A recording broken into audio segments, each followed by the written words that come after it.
સો હે guys, welcome to my mini vlog. તો આજે અમે લોકો લાયા હતા હેર હાઇલાઇટિંગ કિટ. અમે કરવાના છે આજે મારા વાળમાં હાઇલાઇટિંગ. તો ચલો તમને બતાવું. ચલો આને ઓપન કરીએ. આમાં છે સ્ટેપ 1 એન્ડ સ્ટેપ 2.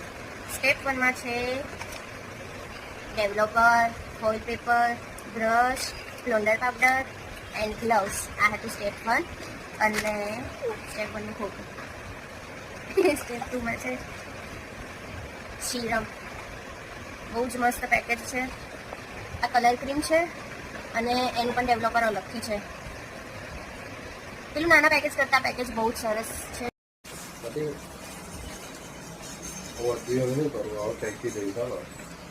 ઓર્ડર આપજો તમે લોકો. બહુ પરફેક્શન વાળું કામ છે આમનું. ઓકે, તો આ છે મારું ફાઇનલ રિઝલ્ટ. બહુ જ એટલે બહુ જ મસ્ત લાગે છે ગાઈસ. તમે પણ મને કોમેન્ટ કરીને કહેજો કે કેવું લાગ્યું તમને. ઓકે, તો